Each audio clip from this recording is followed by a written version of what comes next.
I grew up in Washington, D.C., and I primarily grew up with my great grandmother, Alma Strange, and she was very intent on exposing me to the arts, and that's all of the arts, visual arts, the theater arts, dance, music, and literary arts.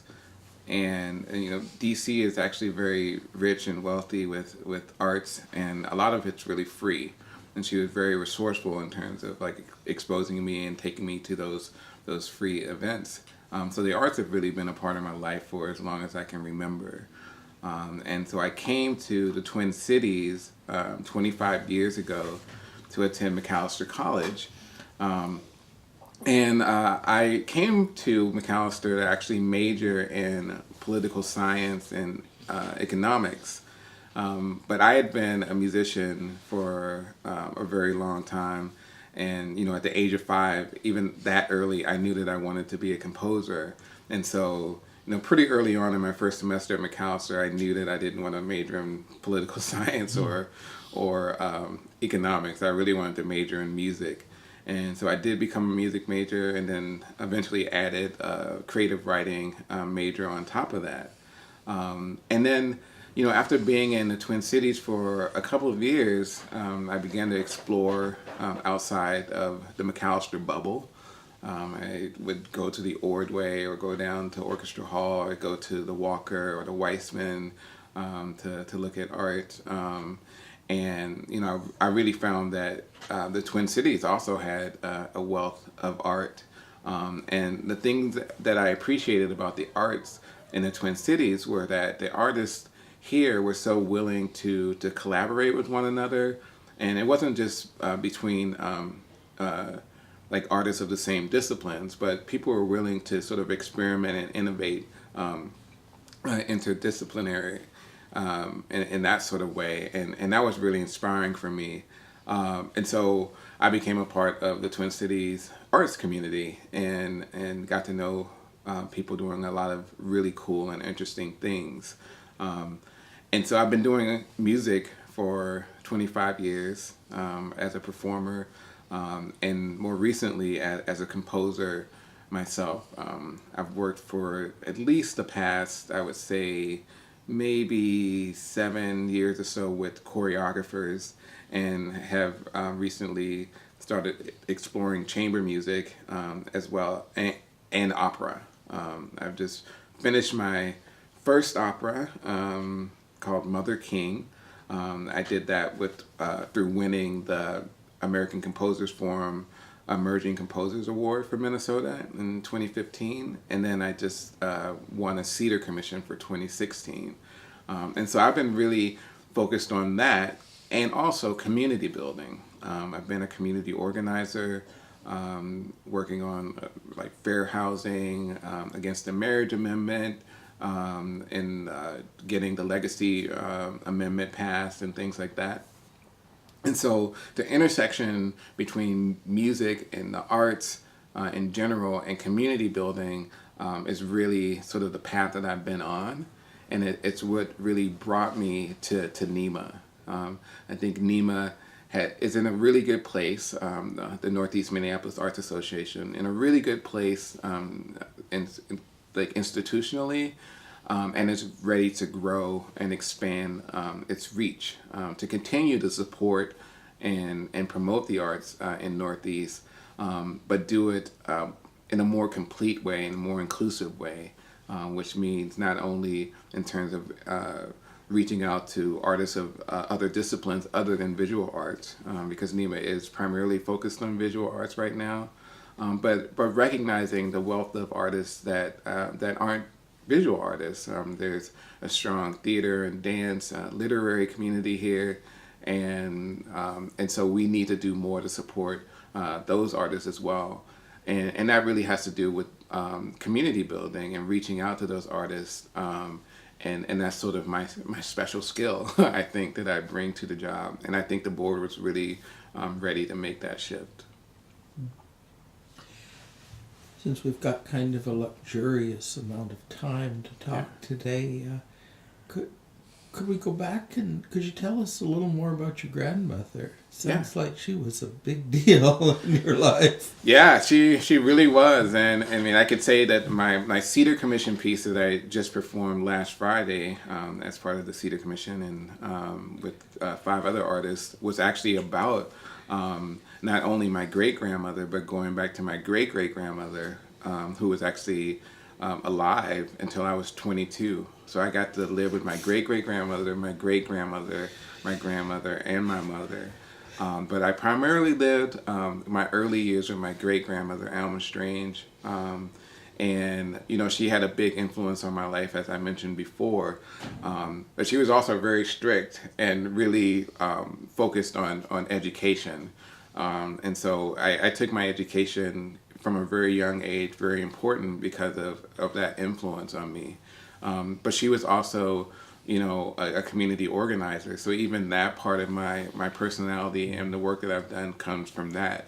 Really, at the age of 5, I spent most of my time with her, and that was that meant going door to door and knocking on the community members' doors and getting them to either vote for something or to have them learn about a candidate or an issue. But also sitting through lots and lots of community meetings.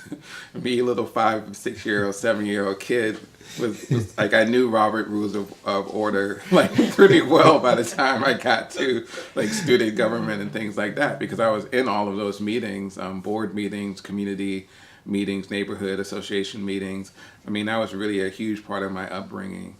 And the other thing she really did instill in me was the pride in being, you know, African American and really valuing my culture and the contributions that, you know, Black people have made to not only the U.S. but to the world. Like she really instilled that knowledge and thirst for that knowledge in me. And so, you know, a lot of times, I mean, it still happens to people of color. You kind of have like little voices inside your head that tells you you can't do things, and those were there. But I think because of the way my great grandmother raised me, I was able to overcome that quite often. Just recognizing the many things that, you know, African Americans have contributed and how we've been resilient through tough times.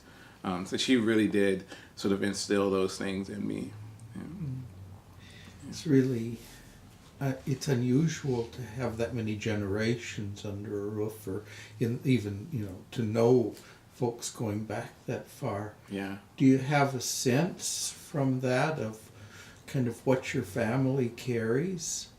Yeah, it's very interesting that you asked that question at this point in my life because, you know, I did do that small operetta about the generations of women that raised me, but I've also been doing for the past year or so some genealogy research using, you know, Ancestry.com, although there's other sources out there for that sort of thing. So I've been doing that research and I've been able to get back as far as 1800. There's still some blocks in the way because because of, you know, the transporting of African Americans throughout the country. Some of the records are hard to find. But I can say that at least going back to 1800, there were musicians in my family. My family on my great grandfather's side were really based and rooted in Alexandria, Virginia. They were dock workers, going back at least as far as the 1800s, but they were also musicians. I know that I think it's my great grandfather was an organist. And then many generations after that, there were organists in my family. So that whole music thing has been a part of it. And I can tell that, at least on that side, they were, again, big on education, especially arts and culture and things like that. And I got to hear great stories from my great-great-grandmother about her growing up in Great Falls, South Carolina, which is near the border of North Carolina, sort of in the north central part of South Carolina, and what that upbringing was like. And, you know, she was a very religious person. And she would talk about the camp meetings that they would go to, that would just be, I mean, now I think people call them revivals, or it's very similar to that. But she brought a lot of that with her to DC. And in fact, you mentioned growing up in a house with five generations. We were kind of packed in there, so there was a period of time where my brother and I lived in the same master bedroom as my great great grandmother, and she would burn incense at night to keep away sort of evil spirits, which was a part of her Christianity that was still, you know, very much interwoven into how she practiced Christianity. So there's things like that that I found. I feel very fortunate to have been exposed to, that connect me even further back to my ancestors. So, with all the stuff you got taken to in DC, were there any life-changing events that, I mean, did any stand out? Not that they have to, Yeah. but I just wondered if there was anything that just absolutely set the tone for where you wanted to go. I honestly think there's about at least, so there's four that I can talk about, and they're very different. They're very different. We have the time. The first one I think about, and I tell this story a lot because it is really what made me want to be a composer. I went to Metropolitan AME Church, which is the National Cathedral of African Methodism, and every first Sunday in Lent, our church performed Handel's Messiah, and it's become kind of a funny story that I tell, because the way I pictured it as a 5-year-old kid, and even up until probably about the age of 9 or 10, I really honestly thought Handel was black. Like, I did not know that he was this white guy that lived a long time ago. Because in my church, it was a predominantly black church, and to see a black choir and a black orchestra and a black conductor, I thought it was just black music. So I Handel, me being inspired by Handel was nothing odd for me. But I remember the first time I heard like the opening strains of the overture to Handel's Messiah, and how it made me feel, and how it made the room sort of light up, and I could feel that the people around me were so into it and moved by the music, that I knew that I wanted to make people feel that way, and so that's what made me want to play music and write music.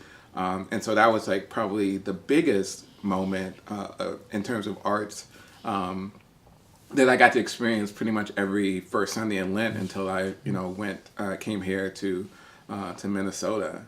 And then the second would be I lived in Columbia Heights in DC, which was not too far from Carter Barron Amphitheater in Washington DC.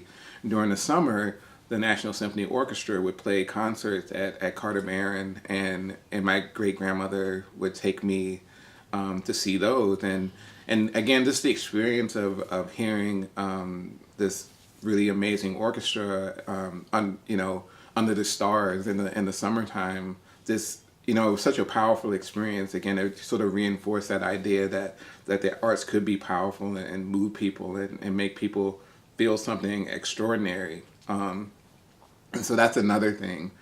I really valued the mentorship from my visual arts teacher in elementary school. His name was Raymond Banks, and he was a really sort of amazing and steady male figure for me when there weren't a lot of those in my life. And I wasn't the best artist, like visual artist, but he really did take me under his wings, and the thing that was attractive about him was that he was always very positive, and more than just teaching us how to paint or draw about color. He really taught us how art was really about like history and culture and really sort of, and that was like the purpose of the arts and artists to really be culture bearers and really be observers and collectors of how culture changed and how people changed and moved. And so he instilled that in me. And I remember the first time he took us, the class, on a field trip to, it was, I think, actually the National Portrait Gallery in Washington, D.C. And just being on that tour with him, because, I mean, we didn't have one of their staff people give us the tour. He gave us the tour, which to me was more impactful because we already had this bond with him. And having him sort of explain what was going on in some of the pictures. I mean, they're portraits of people, and so it's not like they were sort of abstracts or landscapes, so there wasn't that variety, but the way he could tell us what was so different about each portrait and, you know, what period it came from and how we could tell, it was really fascinating. And that was my sort of the beginning of my sort of value of visual arts. And I've always, from that point on, had placed great value on the visual arts. And so I think I'll stick with 3. Oh, that sounds good. Yeah, that's fun. So, just following the story along, you had a tradition of artists, musicians, going back to at least 1800, probably before that. And when you came to McAllister, you were resolved to break that tradition and do politics and economics. What was that impulse? Well, it was less of an impulse, but more of my great grandmother saying, "You are going to do this," and I'm pretty sure it's because she wanted me to come back to DC and eventually be the mayor of Washington DC. Like she had been married to my great grandfather, who I think I mentioned before he was a musician. And he played drums with Duke Ellington, or maybe I didn't mention that, but he had played drums with Duke Ellington, and she was a part of that society scene in Washington D.C. When they were younger. And so she knew what that culture was like. And I was pretty sure that she wanted something else for me. Yes. But really that impulse and probably the genetics like really sort of steered me back to the direction of being an artist. And really it's not that I didn't, value sort of political science or, well, no, I can't say that I valued economics because that would have been boring for me. I really think that would have been very boring for me. But I value understanding that, again, having gone through all of those meetings as a kid and understanding that you should be engaged and civically motivated, and that's part of being in a democracy. But really, I felt that I could do it better through the arts, to be honest. So I kind of came back, full circle to that place. So what's it like for a kid from South Carolina to land at McAllister? Well, my family is from South Carolina, but I had actually spent all of my life in D.C. And it really was it was kind of a culture shock to come to Minnesota for a variety of reasons. I came to Minnesota in 1991. DC at that time was about maybe 90% African American. And so to come to the Twin Cities, which I don't even know what the percentage was here, and to live in Mac Groveland, which was predominantly white, it was very, very much a different sort of atmosphere to spend like 24 hours a day in. And I went to a private school in DC, and so it wasn't unusual for me to be one of a few African Americans and during my day in a place during my day, but I would always go back to my neighborhood in DC after school. Here I was just in that space all of the time, and so that was very different. It took adjusting to, but also the climate in Minnesota is also very different than the climate of DC, which is they're both wetlands because DC is built on a swamp.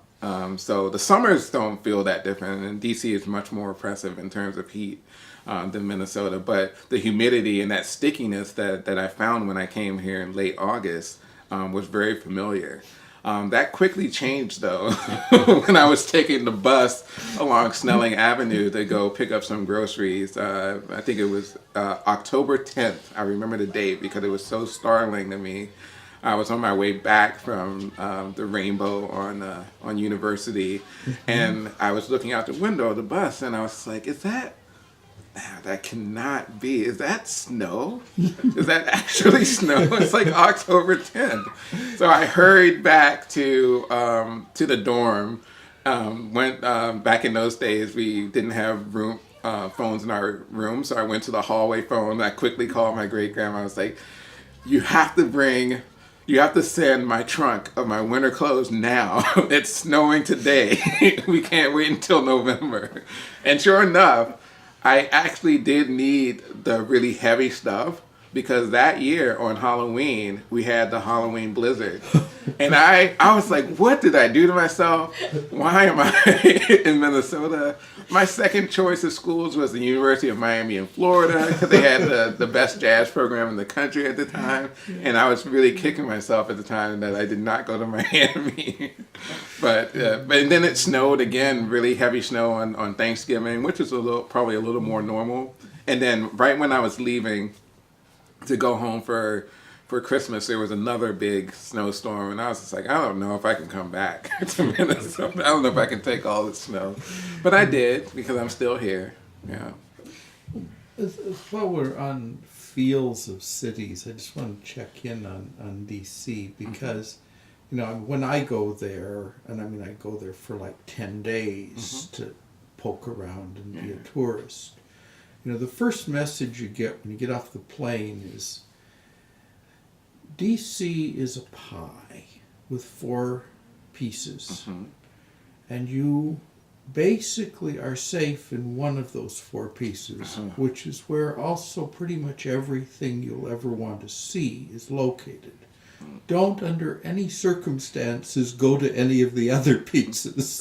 Yeah. And then the other thing you notice when you get off the plane, you wander around, is that in the piece that's, for you, they could almost assign somebody with a uniform to every tourist who came. There are that many people in some sort of uniform with some sort of kind of public role between the park people and the police and the military and so forth.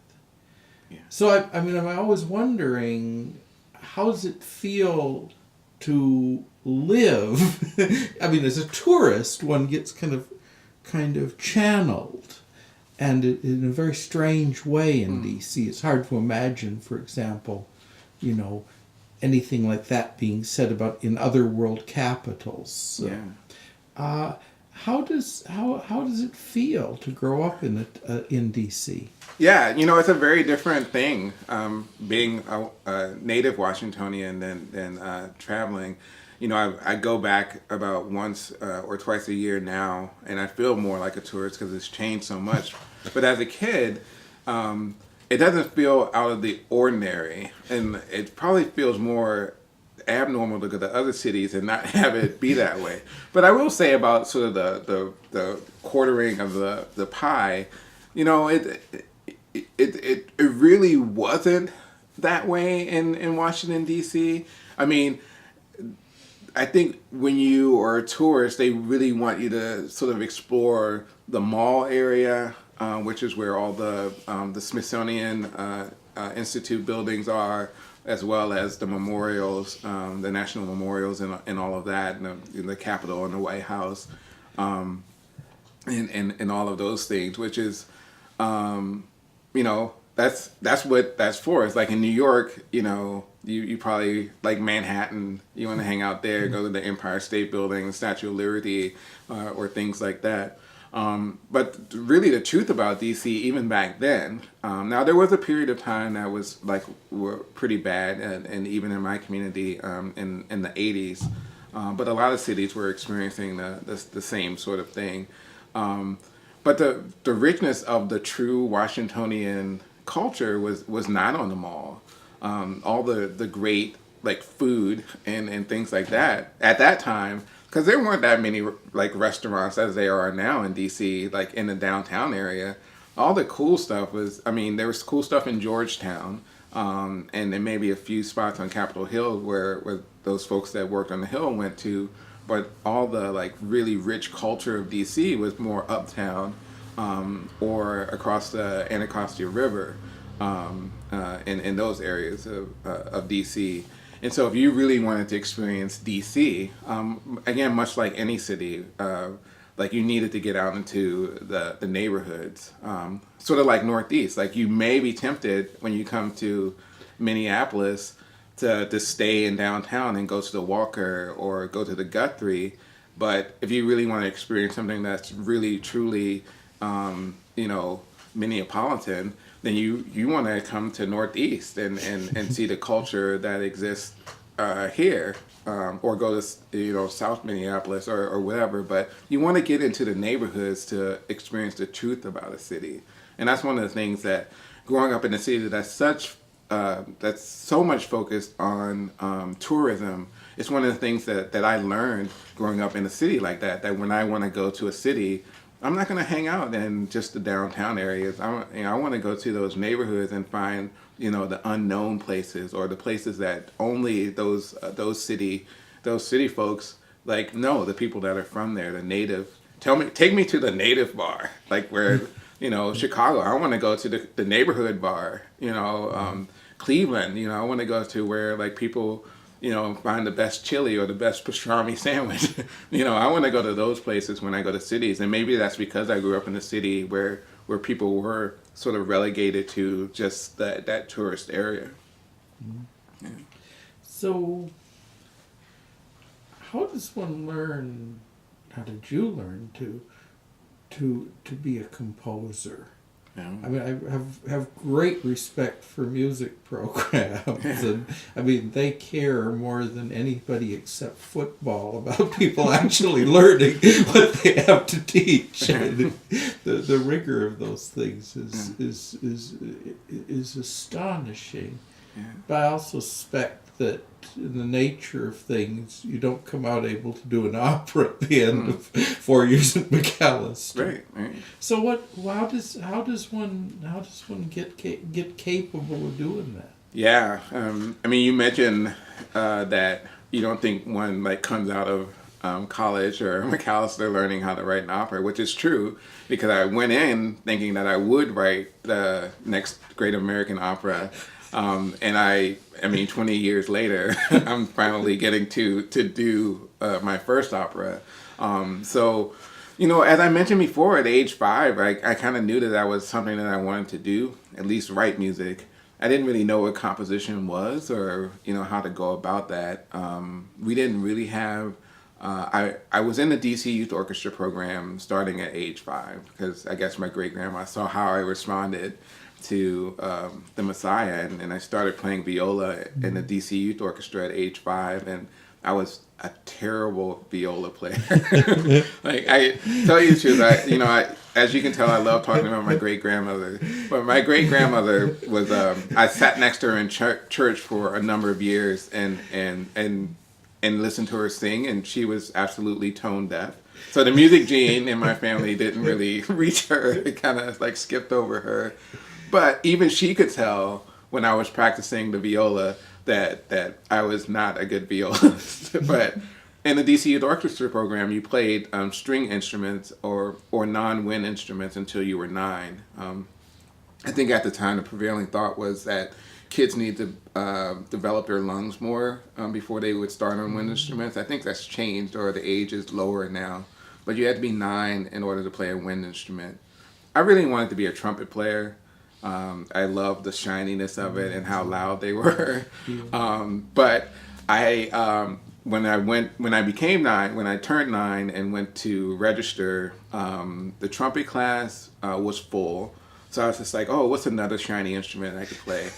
And then saxophone came up, but they didn't have any saxophones to rent, and so I played the clarinet. Not as shiny, not as loud, but it was a good instrument to play for a couple of years. And I was much better at the wind instruments than I was at the strings. And so, I started playing music from that point on, and then eventually I did switch to saxophone when I was 12. I would always try to write songs because my mother was a singer, and her band would rehearse in our basement when we were really young, and so my brother and I would sneak down there and where we weren't supposed to be, and like sort of turn stuff on, not knowing what we were doing, and hopefully we didn't mess up anything. We never got in trouble, so I think we were pretty good about not messing up things. But we would just play with the different instruments, and I was really attracted to the synthesizers at the time, and so I would turn on and try to make sounds and play with the keys, and so I was really attracted to the keyboard. And similarly in church, the organ was such a powerful instrument. Like literally, our church was built by freed slaves, and so it was a very old building, and the organ could actually just shake the whole church, and I found that to be so powerful, and that music could do that, or sound could do that.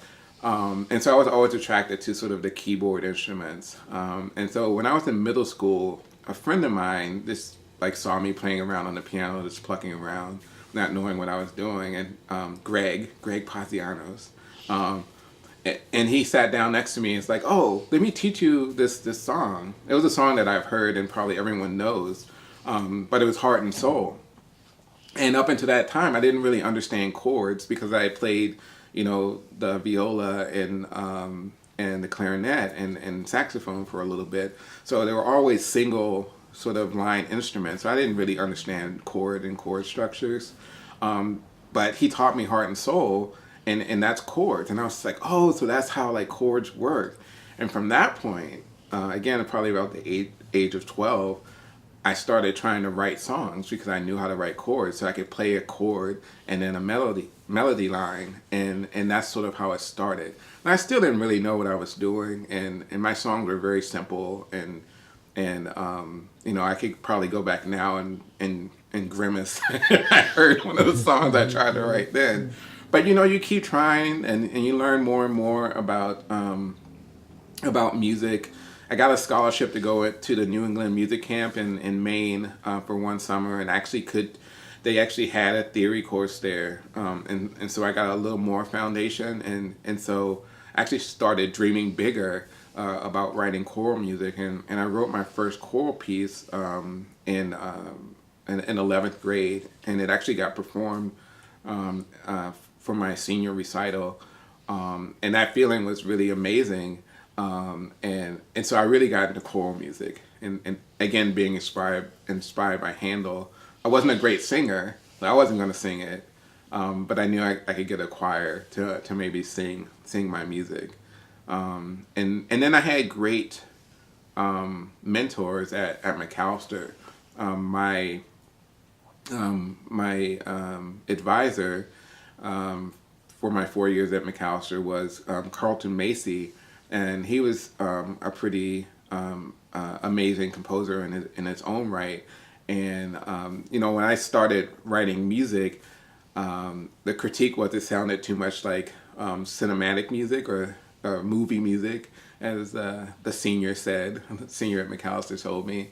And I didn't take it as an insult. He meant it as an insult, but I was like, that's kind of what I want to do. I love me. I want to write. Thank you very much for saying that, because that means that I'm on the right track. But that's what I wanted to write. I wanted to write big, sweeping, cinematic music, and because that's what had inspired me in terms of composition. But my advisor was really patient with me. He's like, you might want to try to add some dissonance and try these little things so it's not so maybe stretch yourself a little bit. And I was rebelling. I was just like, but I know what I want, because what did I know? I was like 19.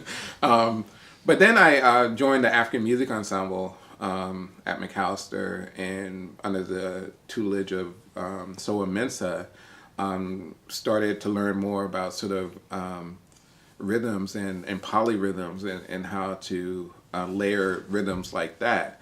Again, I was still sort of focused on this really traditional harmonic structure and things like that.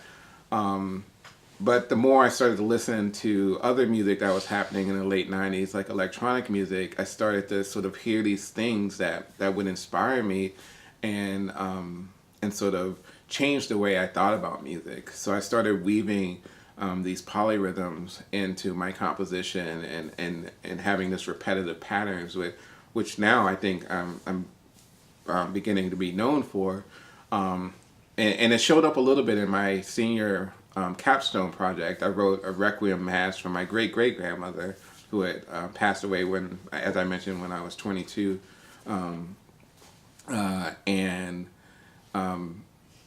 so there were little hints of that in that piece. But it really took me a good 10 years to sort of find my voice. And so when you ask me that question, how does one become a composer? I say one becomes a composer after they really figure out what their voice is. Like, what is your unique voice, and what is the story that you want to tell? And I think that's like any artist, right? I think once a visual artist really understands like what makes your style unique, or what are you trying to convey to the person viewing your art piece. As a dancer, like what is your style of movement? Like, how are you taking what came before you and transforming it into something new? And that's what I wanted to do. Being inspired by Handel, being inspired by Herbie Hancock or Miles Davis, and really paying attention to what they did and what made them unique, and then figuring out what you're going to do and take those inspirations and tell your story in your own unique voice. I think that's when you become the artist, and that's when you become the composer. It's about telling your own story. And I don't think it takes school to do that necessarily. I think life does it to you. But I'm not taking away from, I went to college to study music, and I'm not taking away from art schools, but I think once you find your voice, and you can tell your story in a unique way, then that's what makes you an artist. And I think there's an artist in everyone. I really truly believe that. Yeah. Doing the show with a lot of artists of various sorts, musicians especially, I've come to think of Minnesota as the land of 10,000 day jobs. Because, 1 in 100 can make it from his or her art. Mm-hmm. And sometimes you can get through the whole interview without ever hearing what the day job is. Yeah. And you then learn later by the grapevine that the person works in a hat factory. And they never mention the hat factory. It's always at 5:10 every afternoon my life begins. Right. It goes until 2 in the morning, and then get swallowed by the hat factory for 8 hours. So how has it been to put together a life in which composing is important, and you feed yourself with other things? Yeah, I mean, I think that is the struggle for anyone who wants to do art in a serious way, or really want to make that your life. It's very difficult in the United States to be an artist and make a living from it.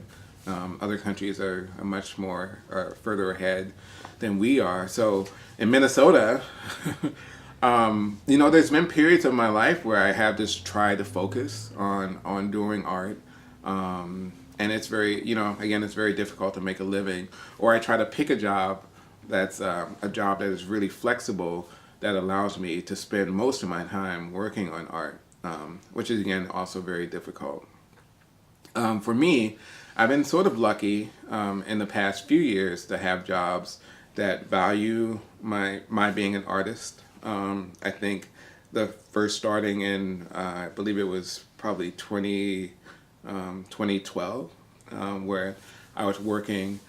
Well, it started after that because I was working on the Minnesotans United for All Families campaign, and when you're an organizer in a campaign like that, you're really working 10-hour, 12-hour days, pretty much 6 days a week sometimes, and there's really not a lot of time for your practice. But after that, I became engagement lead with Grassroots Solutions, and I was working as a consultant, engagement consultant for the St. Paul Foundation.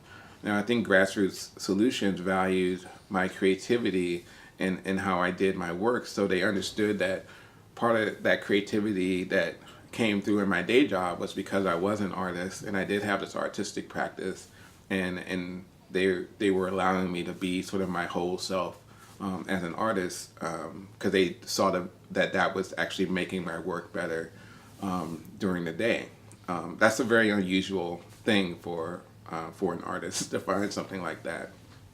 After that, I worked at the Bush Foundation for 3 years. I was in the first cohort of the Ron McKinley Fellowship. And again, my first few months there, it was a steep learning curve. The pace of the work was very fast. And I didn't initially have time for arts. I had to really cut back. But I was also going a little crazy. And so I knew that if I was going to be able to really do this job at a high quality, that I needed to have my creative practice sort of back in my life. And so I was just like very firm and clear with my supervisors and other people at the foundation and said, hey, this is who I am. This is my whole self. I'm an artist. And I even did sort of, they used to have these things called lunch and learns, where in the middle of the day you could in the conference room do a presentation to everyone on staff. And so in the first few months, after I realized I needed art in my life and I wanted people on staff to realize how important it was to me, I did one on my artistic practice. I brought in my guitar. I did a whole Prezi presentation on all the things that I've talked to you about Handel, about my great-great-grandma, and about my mom and music and how music has been a part of my family. And people understood that that needed to be a part of my life and I needed to be my whole self in that way. And so my supervisors were actually very supportive of my artistic practice. And now I'm really fortunate where everyone really gets it because I'm working for NEMA, which is an arts organization. And even in my interview, one of the final questions was how does your artistic practice influence your day job and vice versa? And I was very clearly able to clearly articulate from my experience at Bush how that worked. If I'm not doing my artistic practice and bringing the fruits of that into my day job, and bringing the stuff and structure from my day job into my artistic practice, then my life is out of balance.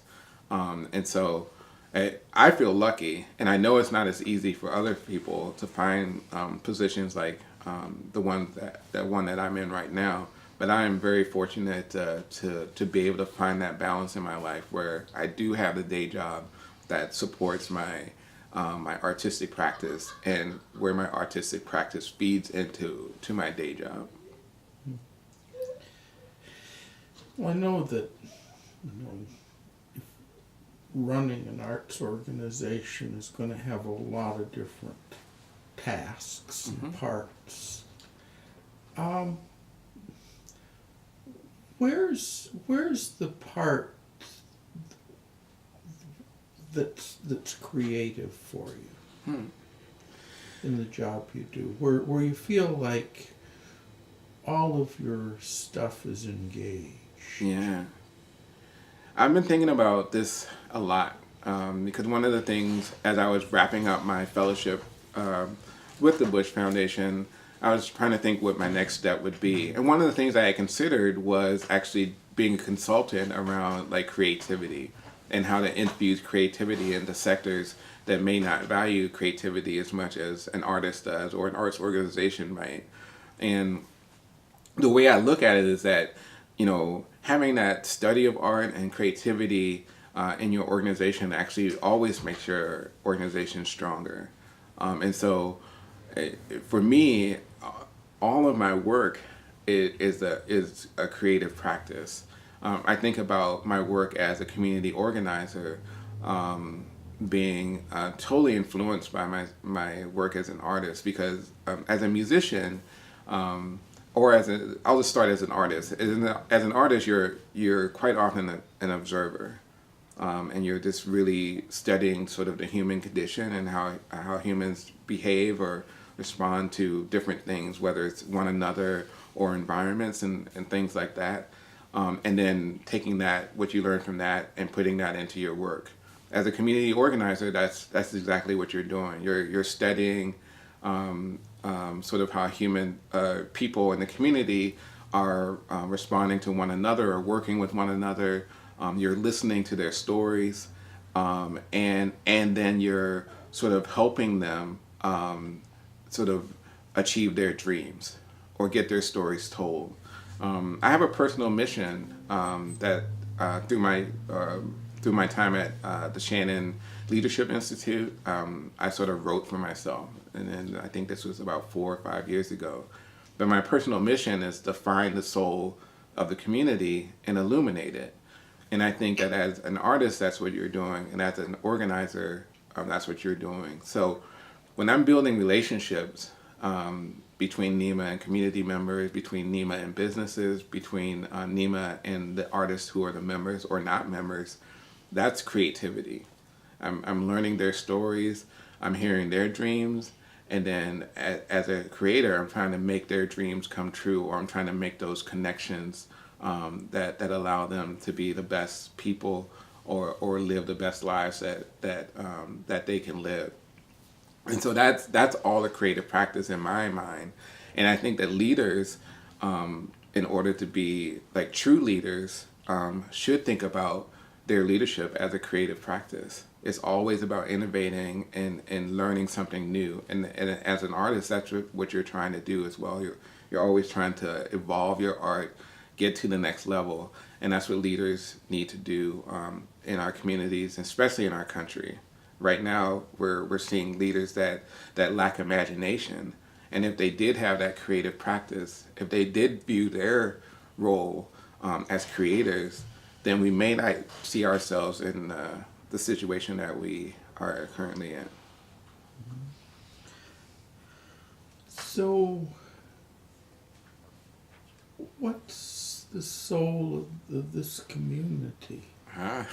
Good question. It's a great question. I've been thinking about this a lot. I'm 4 months into my job. I live in Frogtown. I love my community of Frogtown, but I know that community pretty well, and so I've been a participant in many things in Northeast.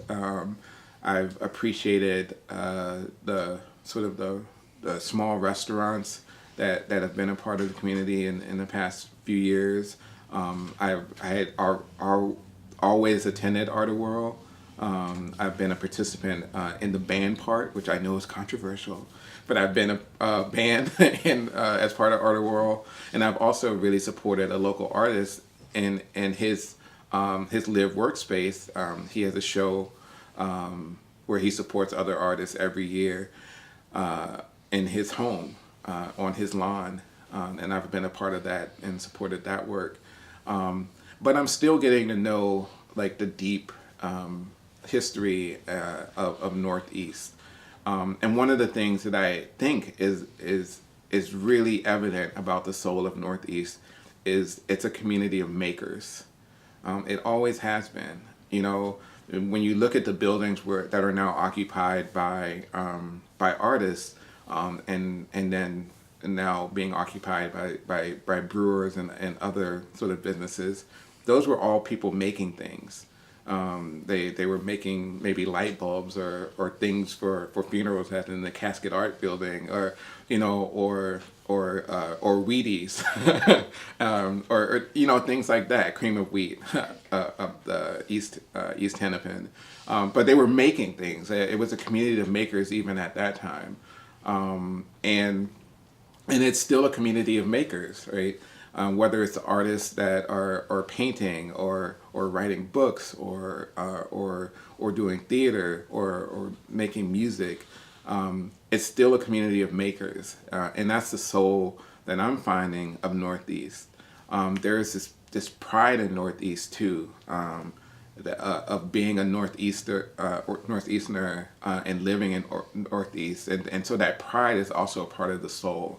And so if I can find a way to sort of build this cohesion around this community of makers and build that and highlight that, I think that I am serving Northeast in a way that will, again, allow everyone to live their best lives in this community. Now I'm familiar with Art of World. I go there sometimes, and I gather is that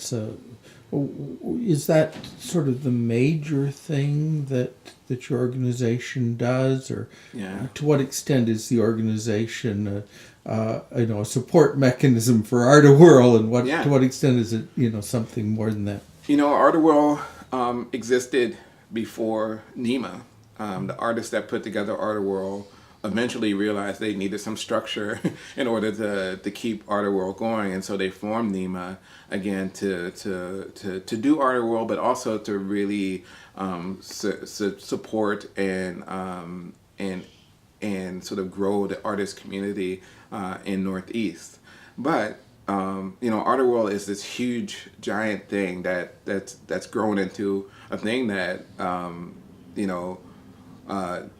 NEMA is spending a lot of sort of resources doing, but it's not the only thing that NEMA does anymore. I think a lot of people still see that as the only thing that NEMA does, but really we have two other events that we've been doing: Fall Fine Arts for a number of years, which is the Member Art Show, and in the past 4 years, Wintertide, which is our biennial juried art show. But we're also not just an organization that puts on shows.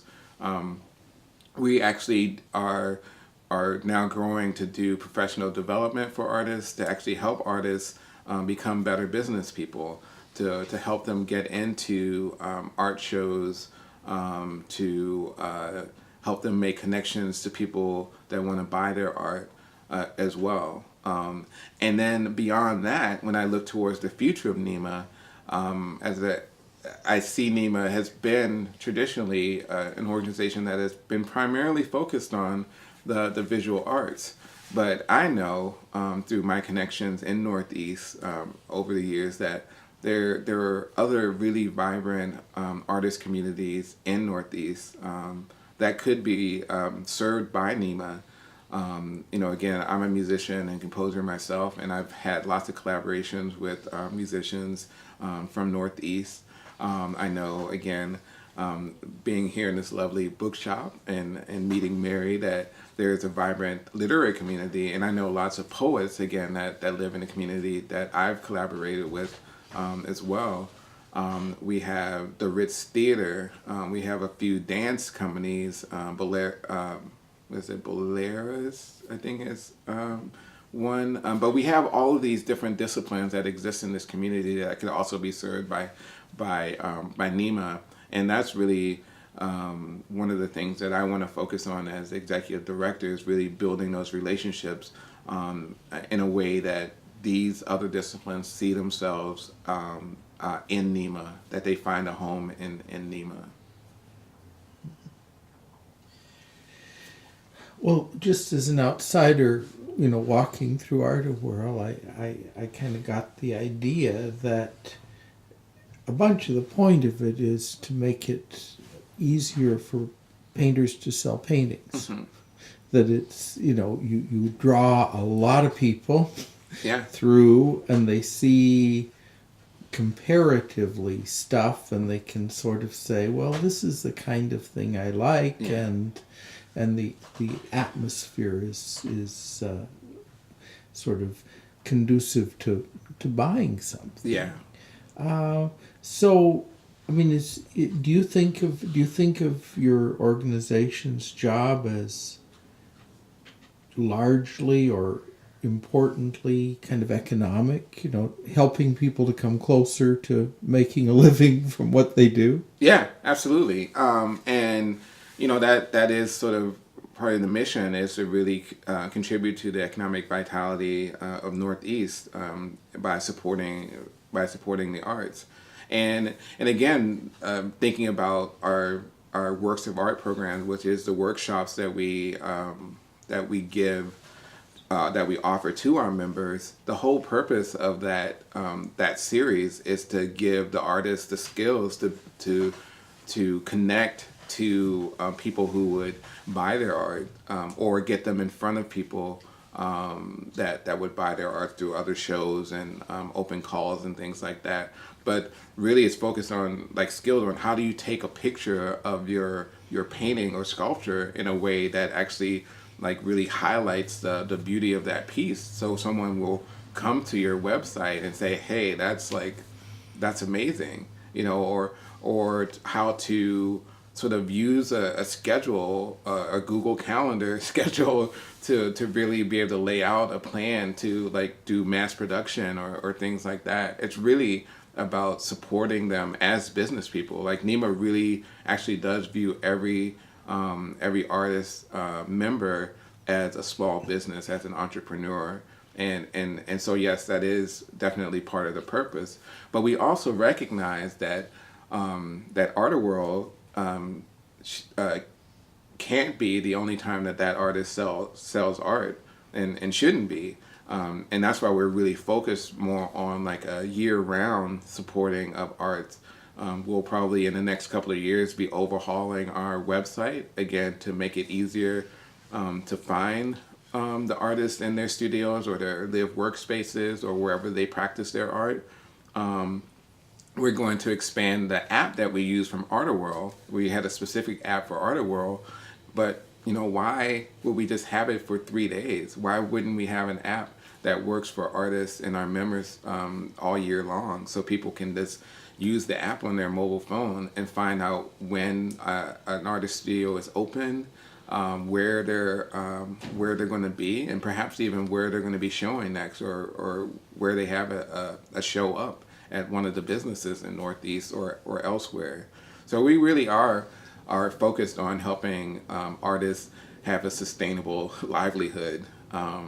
But more generally, we want people to value and understand the value of the arts, because if you don't value the art, as part of your everyday, and really understand what art does for you every day, then you may not value the art enough to go to Art World and purchase a piece. So it's really starting at that basic level and understanding the whole process of getting a buyer to buy art. And it really starts with that love of art and that understanding of what art does for us as humans, and what it does for our communities and our society.